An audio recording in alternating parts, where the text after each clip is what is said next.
السلام علیکم ورحمۃ اللہ وبرکاتہ۔ روزے کی حالت میں کچھ جنسی مسائل ہے جس کو سمجھنا بہت ضروری ہے، اور یہ مسائل آپ اکیلے سنیں، تنہائی میں سنیں، آس پاس بچے نہ ہوں، کیونکہ یہ مسائل حیا کے دائرے میں آتے ہیں۔ اس لیے ان مسائل کو جاننا بھی ضروری ہے اور سمجھنا بھی ضروری ہے کہ کس حالت میں روزہ ٹوٹتا ہے، کس حالت میں روزہ نہیں ٹوٹتا، اور کس حالت میں روزہ ٹوٹتا ہے اور قضا لازم آتی ہے اور کفارہ لازم نہیں آتا، اور کس حالت میں روزہ بھی ٹوٹ جاتا ہے، قضا بھی لازم آتی ہے اور کفارہ بھی لازم ہوتا ہے۔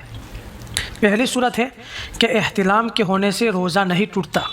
جیسے ہم سوئے ہوئے ہیں اور خواب کے اندر احتلام ہوتا ہے تو اس سے روزہ نہیں ٹوٹتا، اور اسی طرح نظر بد سے اور تصورات سے اگر انزال ہو جائے، خروج منی ہو جائے، منی نکل جائے تو اس سے بھی روزہ نہیں ٹوٹتا۔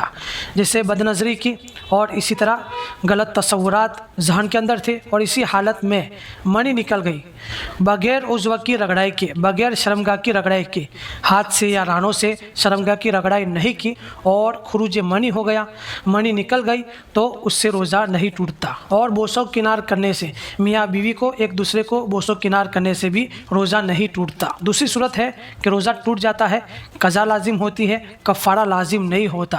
وہ یہ ہے کہ روزے کی حالت میں مستزنی کی، ہاتھ کے ذریعہ یا ران کے ذریعہ شرمگاہ کو رگڑ کر منی نکالی، اس سے روزہ ٹوٹ جاتا ہے، قضا لازم ہوتی ہے، کفارہ لازم نہیں ہوتا۔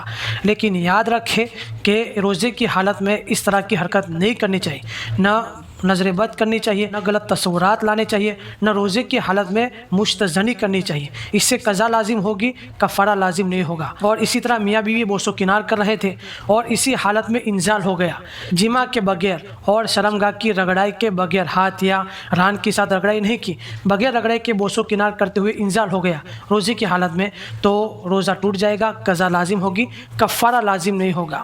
اور تیسری صورت ہے کہ روزہ بھی ٹوٹ جائے گا، روزے کی قضا لازم ہوگی اور کفارہ بھی لازم ہوگا۔ وہ یہ ہے کہ روزے کی حالت میں بیوی کے ساتھ جماع کرنے سے روزہ ٹوٹ جائے گا، قضا بھی لازم ہوگی اور کفارہ بھی لازم ہوگا۔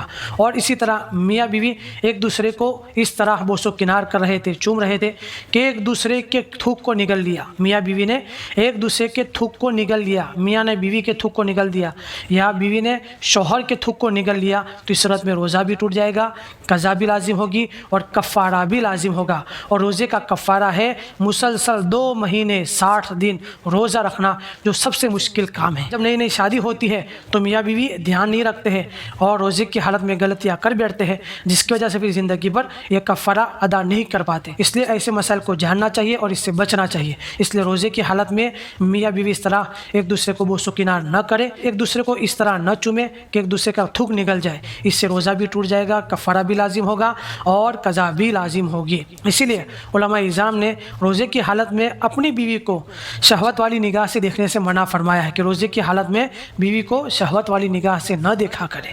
اللہ اعلم بالصواب۔